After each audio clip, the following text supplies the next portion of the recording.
the reason why rugby was so important to me, if anybody wants to really know this, right, of why all of this and why this huge passion for rugby and all these things and ambitions you have. And I'll cut it off right here. In 2017, I almost drove my car off a cliff, and I was contemplating suicide.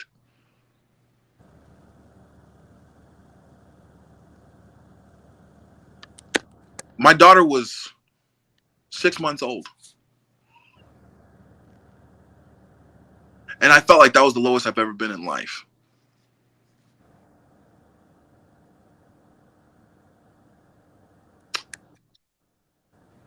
And I had my foot on the gas on the brake, and my car was in neutral. And for the people who might ask, um, I'll even give you the location and everything. It was right there between Colton and city of Colton and Grand Terrace. For all the people in the IE, they know exactly what hill I'm talking about. I was contemplating driving my car off that cliff. When I drove back down, I told myself I will never, ever be in a place like this ever again. And two, I will make sure that people around me don't ever feel like they ever have to get to a place like this again. And rugby helped me do that. Join me, Jeremy Swick, on Into the Unknown, a podcast that delves into the personal journeys, stories, and experiences of individuals across diverse professions. As a historian by trade, I firmly believe that our personal histories shape our present and offer valuable insights into our paths ahead. With that being said, let's get into it. Get through the academy season. We beat the American Raptors in the Coliseum. Had a very successful year. Giltinis fold. I'm like, what do I do? Alex Corsera went to the Legion, and I was like, hey, coach, like, how you doing? Like, what's it like down there? I link up with Jesse Hamilton, who was coming from Legion Academy on his way to Utah. He wasn't signed to the first team just yet. We link up at Eagle Rock because we're playing sevens in the summer. And then my friend AJ Jefferson. AJ, if you seeing this right now, I love you, brother.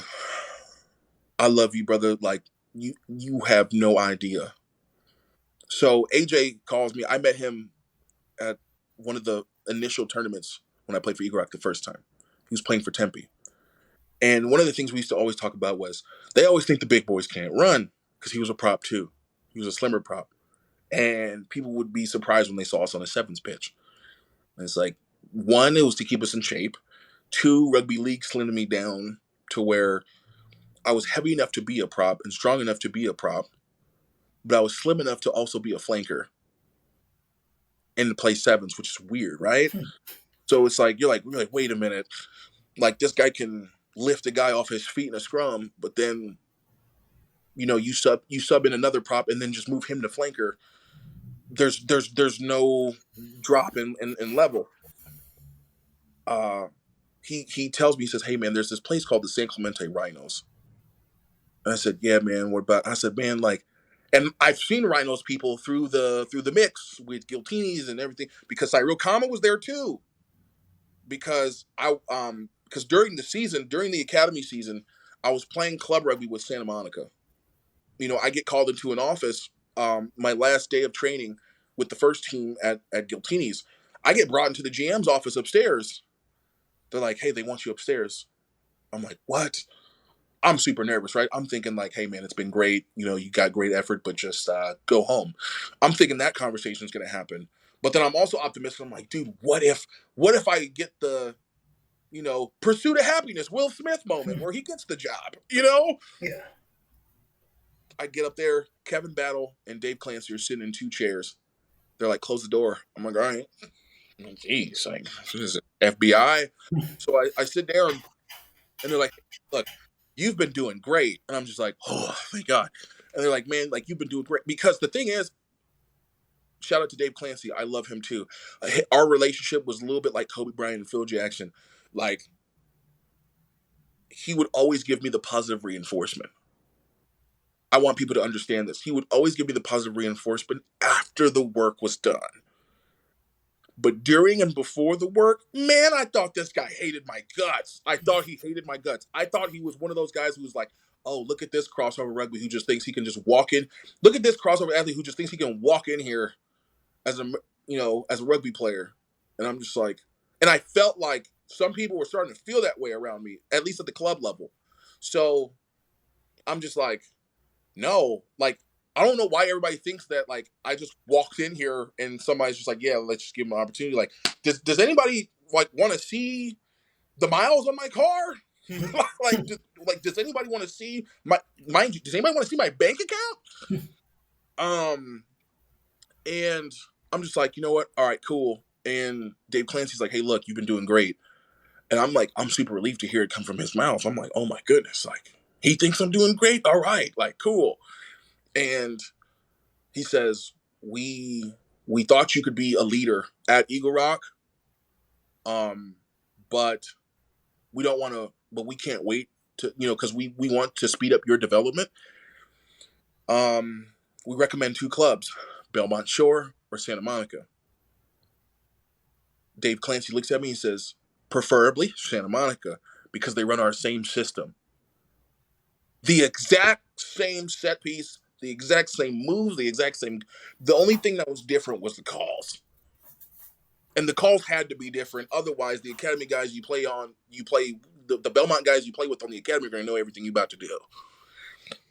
So I was like, well, why can't I just stay at Eagle Rock? And they're just like, well, we thought you could be a leader over there and also be in the academy, but we need you to be in a full-time environment if you're going to be doing that, so you can learn the system, so you can be more effective, when it's time to play matches.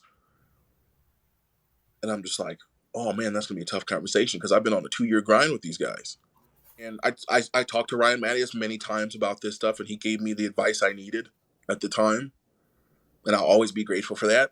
And then when I went to Santa Monica, it was a breath of fresh air because my friend Adonis was there, Adonis Lee, who also gave me a lot of insight because he was drafted by the Jackals in their inaugural season. But then when they didn't play, all of those guys who were drafted and were put on the development team, like none of them ever got I think a few, but a bunch of them never got a call back. And he was one of those players. So he's given me his perspective of like, yeah, I've been through that whole system. Now I'm just playing for the love of the game. I'm good. Like, and he was on the Giltinis Academy with me as well. But he was just like, yeah, man, I know how these people can drop the ball on you on a dime. So he's like, hey, but like, I know you're striving for this, but make sure your ducks in a row just in case if they cut the lights out on you. I'm like, okay. And then Stags, oh my goodness, I'm getting emotional because Stags, Brad,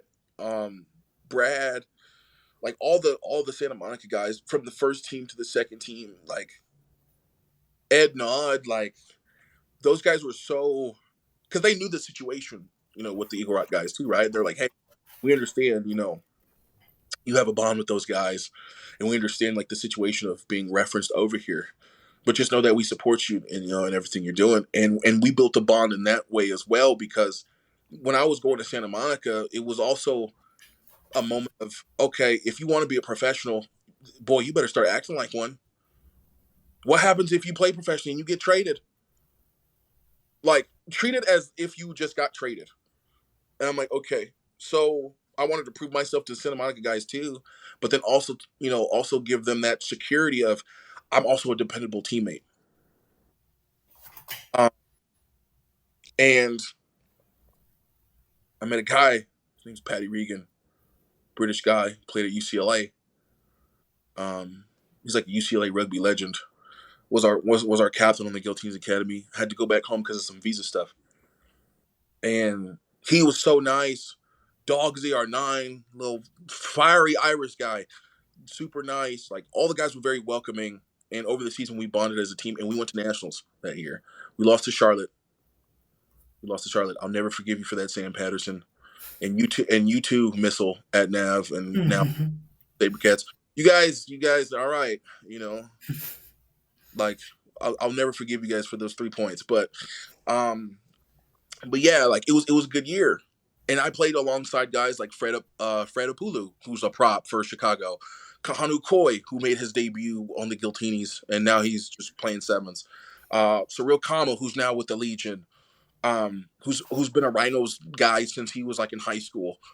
So I'm playing alongside all these guys, and it was like, and these guys are giving me their perspectives of like, yeah, dude, I've played on many different teams. Like, it's okay.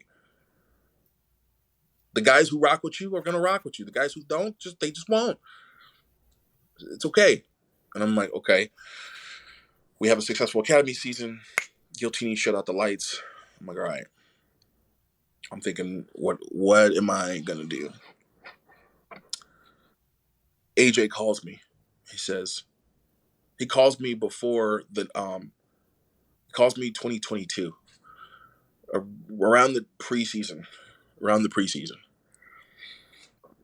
and he says, you know, Jayson, you should apply to Rhinos. And I said, look, man, this past year of rugby, I've been playing rugby league. I've been playing rugby league all summer. Like, not rugby league, but there was like a camp that we did like two hand touch and stuff like that. And that's where I met JP. So all those Instagram videos you see where it's like close up rugby videos and stuff like that, that's all him. Shout out to my boy JP. We gonna make it. Um, I linked up with JP and was like, yeah, I want to grow my reach to hopefully get some eyes from the MLR. Like, people, and I think it came off as like, oh, this guy now wants to be an influencer. This guy wants to be an Instagram influencer. I said, no. I'm tagging MLR clubs in these videos. Like, come see me. I remember Seattle Seawolves blocked me for like 3 months.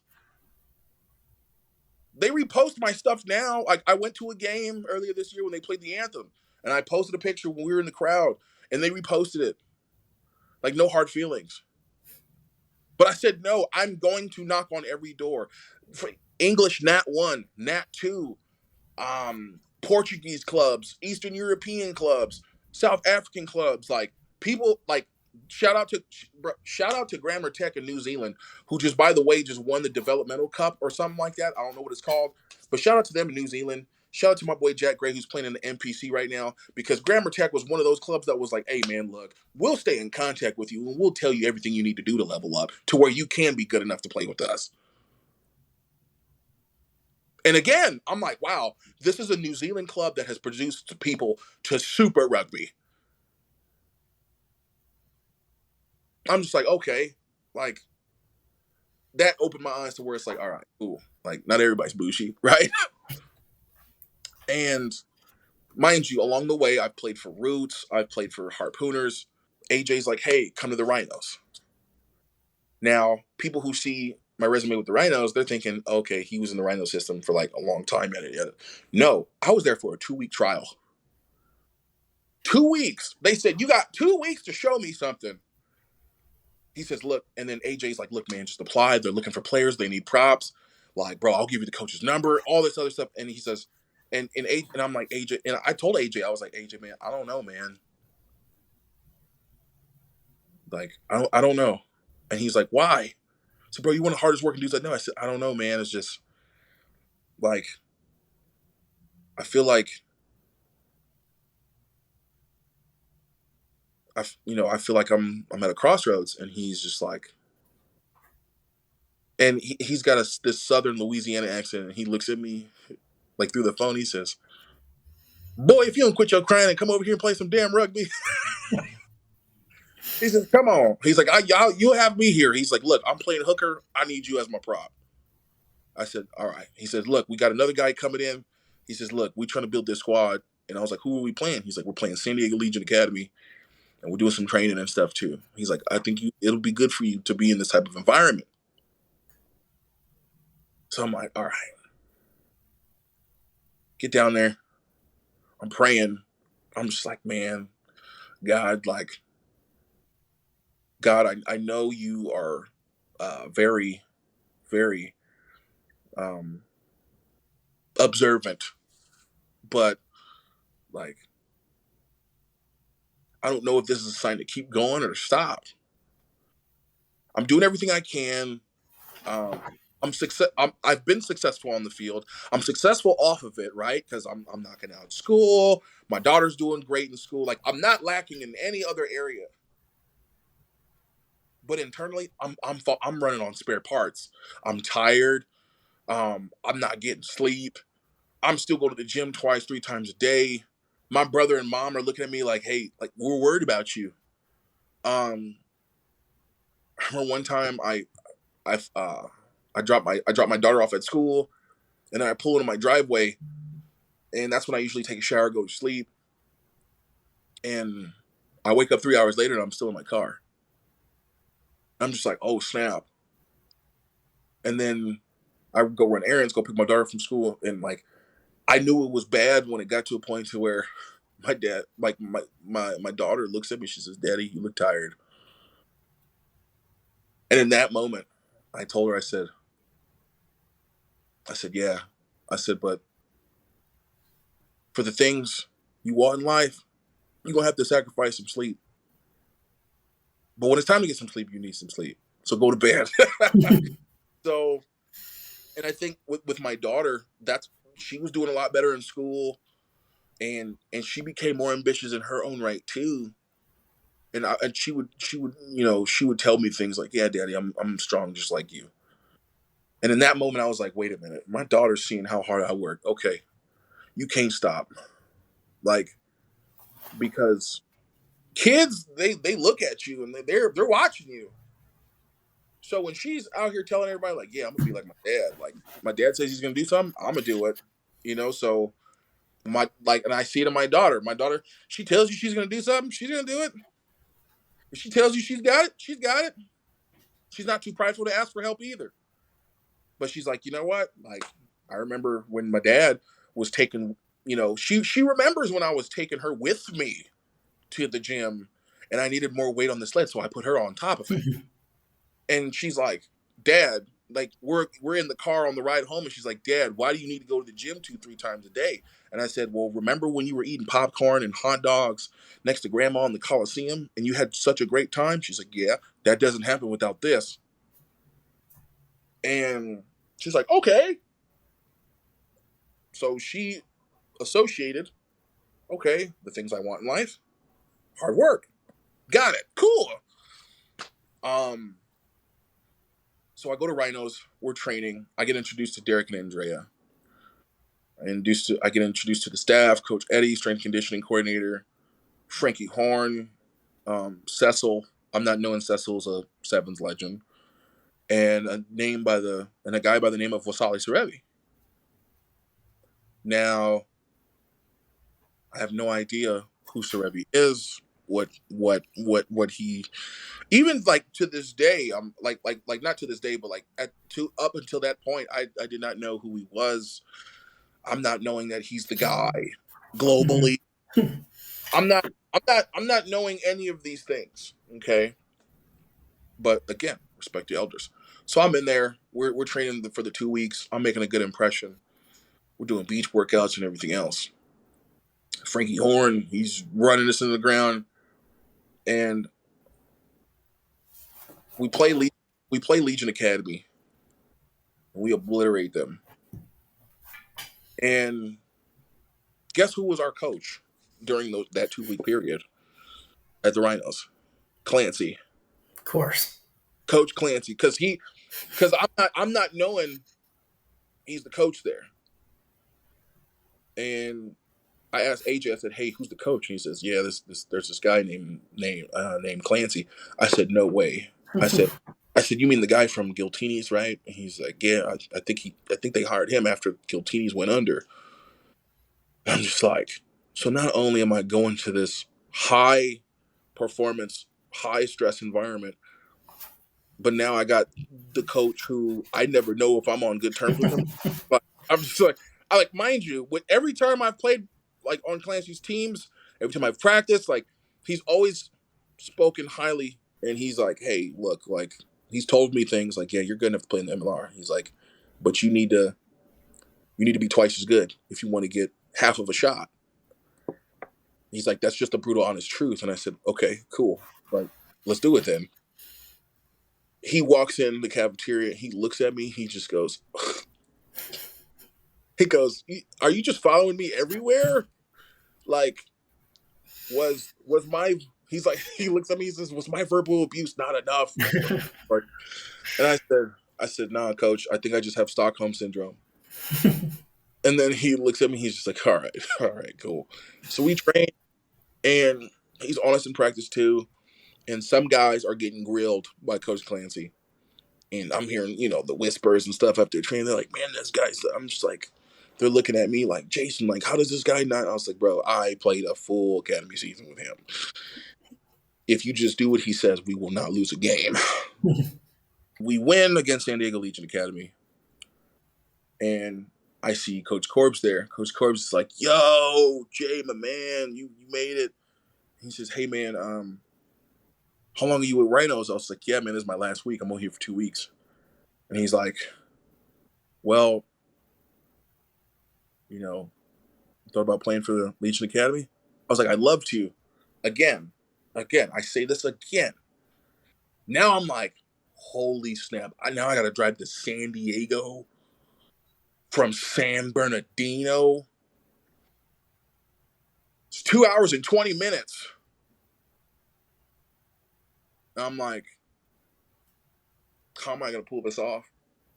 The opportunity's there. How am I going to pull this off? And I said, okay, we're like, let's do it. And the thing is, like I said before, how do we pursue our goals, dreams, and aspirations, but not at the expense of our responsibilities and obligations? And I think that's one of the things that has helped me grow as a person was that, and that's one of the things I'm actually proud of the most. It's not actually the things I've been able to do in the game and through the game of rugby. It's the simple fact that, like, I was an example for my daughter of, like, this is how you go get it and still show up to work on time.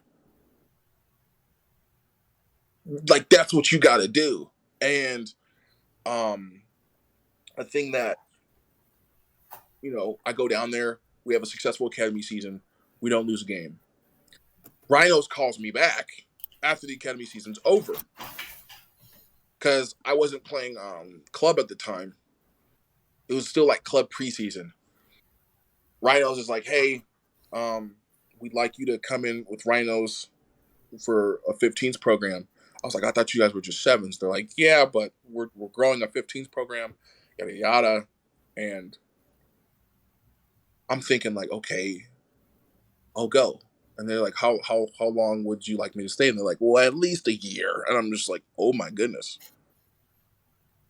I said, I have I was like, "I have commitments. I have a job. I have a child, and I live way over here." And they're just like, "Okay, how can we meet in the middle?" I said, "Okay." Call my daughter's mom. I'm like, "Hey, look, like, they want me to stay here throughout the week and train." I was like, "I could still work. And then um I'll be here on the weekends. And then you can leave her with me if you need a break." And she's like, "How long?" I was like, "A full calendar year." All right. And now this is at a point where people in my circle are now starting to raise that eyebrow. I'm like, okay, is this just an obsession? Or is he really almost about to make something happen here? Um, because there was no Costa Rica national team. There was no um there was no Curry Cup. I didn't even know that they were building a team for that until 2 weeks before we left. This is straight up faith. I'm like, we've watched Pursuit of Happiness, we've watched Rudy, we've watched Greater, we've watched all these inspirational movies. It's time for you to create your own. Invincible, you name it. Like, you look at all these great movies that we love of American inspiration, right? Before these guys and girls became what they became, they were in an empty apartment. They were on the subway thinking about, like, oh man, what am I gonna do? Even Mark Wahlberg in Invincible, there was that scene where he went jogging. I don't know how far he ran, but he needed that for his mental health. And I'm like, I've seen the movie Bleed for this, where he's drumming, and I'm just like, okay, like, all right, Jay, this is where you put your money where your mouth is. Everything you've done to get to this point means nothing if you don't make the most of this right now. I said, okay. And I went in there full steam ahead. They announced the Curry Cup team that they're building. They tell me a few weeks before, they're like, yeah, we had you on the list, but we just don't know. Because there was actually an emergency with my daughter, and I had to be to her age right then and there. And people, some of my friends were like, bro, are you like, you gonna risk everything? I said, bro, it's my daughter. Like, oh, there is no question. And I had that conversation with them, and they were like, hey, we respect it, but we're gonna need a little bit more time to evaluate if you want to take it to South Africa. I said, okay, that's fine. And and I'll never ever I'll never ever regret, regardless of how that would have played out. I'll never regret. When my daughter needs me, I'm there. At the end of the day, it doesn't matter what kind of athlete I become. If I'm not a good father to her, I've failed as a human being.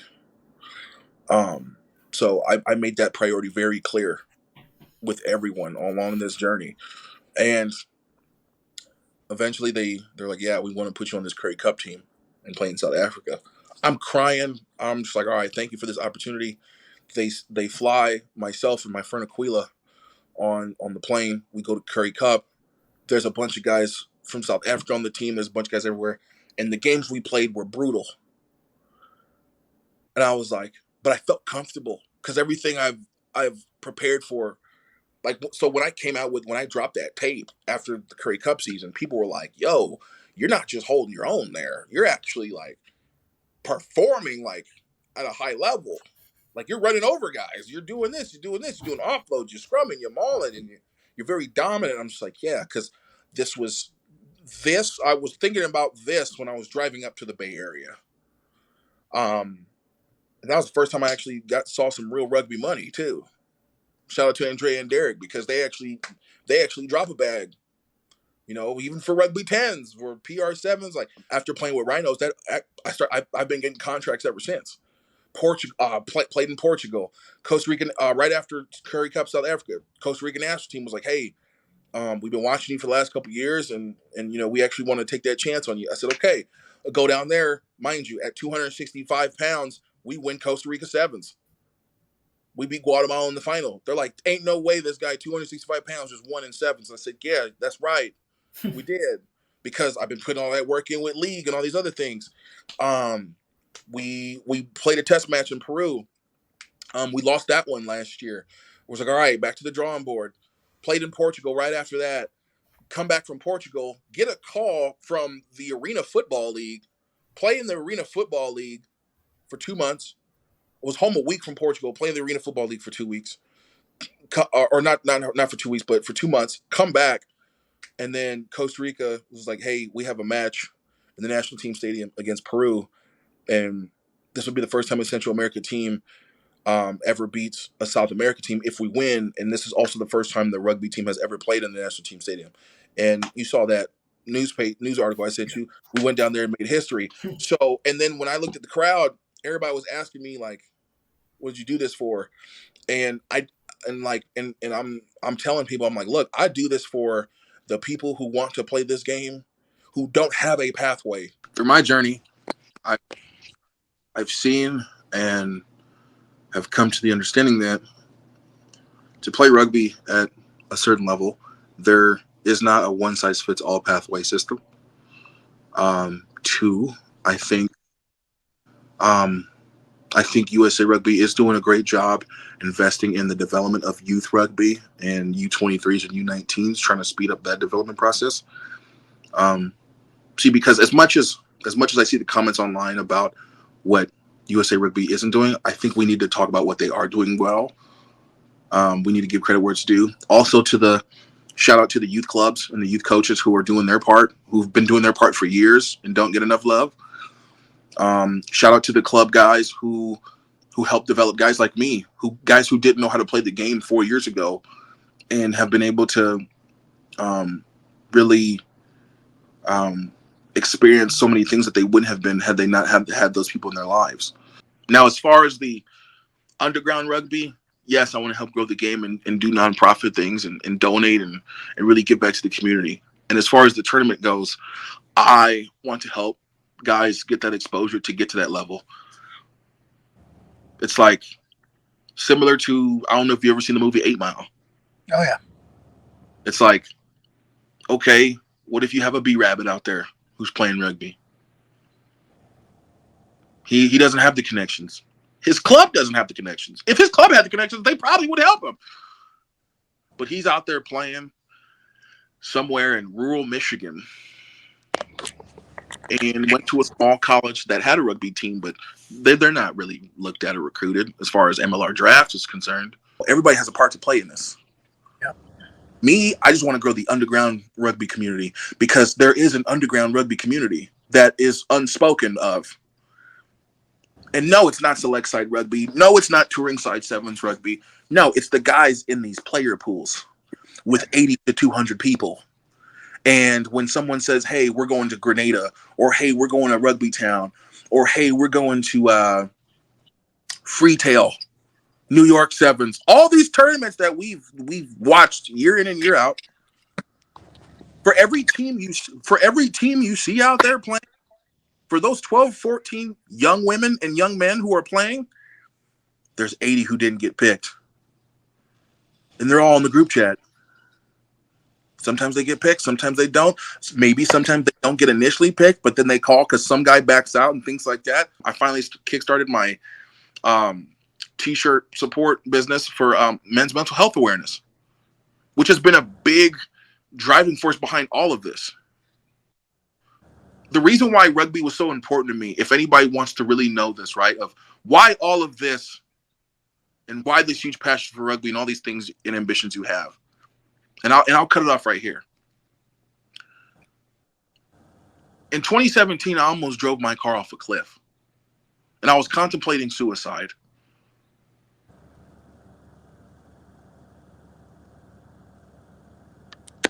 My daughter was 6 months old. And I felt like that was the lowest I've ever been in life.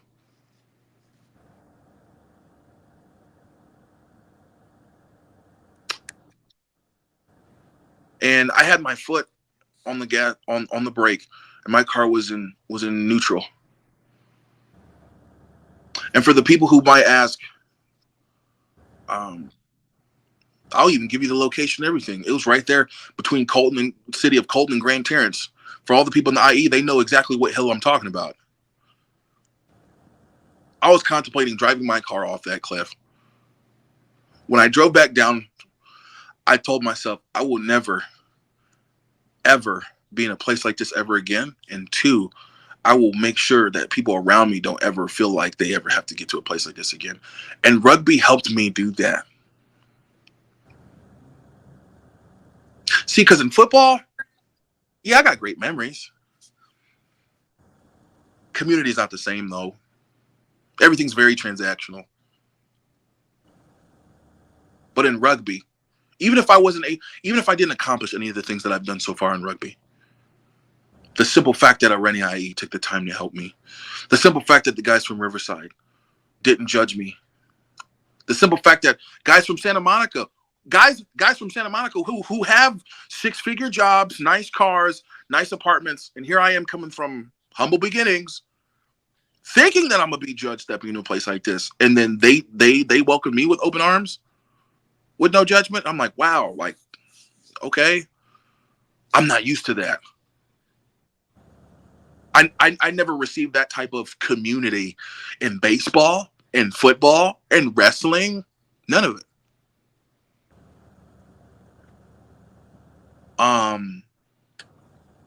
And rugby helped my mental health. People ask me, like, dude, like, yeah, you have this thing about you where, you know, you're gonna succeed and one day you're gonna make it. It was never about actually playing in the MLR for me. I hope people know. If after everything I said through this long amount of time, I hope, like, for the people watching this, it was never about playing in the MLR for me. It was simply saying, okay, the same people who helped me out of that dark place, and those people who helped me out of that dark place don't even know that they were helping, because I didn't say anything about it. I never said anything about how I was feeling, ever, throughout this entire journey, ever. Like, there's some people on who are gonna watch this who are like, whoa, we never knew you felt that way. I'm gonna get phone calls later this week.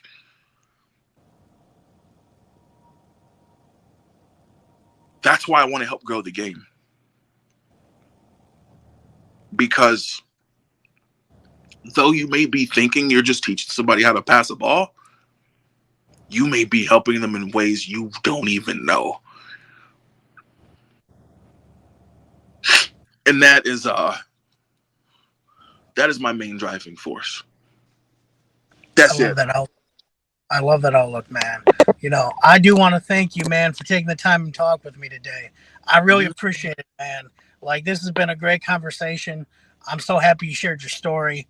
And I can't wait to see this tournament and everything come to life. Because as you've shown, man, you execute on things. You're not just talking about something. It's going to happen. It's just a matter of when. That was another fun episode of Into the Unknown. I truly appreciate you taking the time to listen. And if it provides you any value or entertainment, I would love if you shared it with others, liked, subscribed, and really just help the podcast grow. Again, tell a friend, tell a foe, just anyone who might enjoy hearing some stories of people's own journeys and what got them to where they are today. Till next time.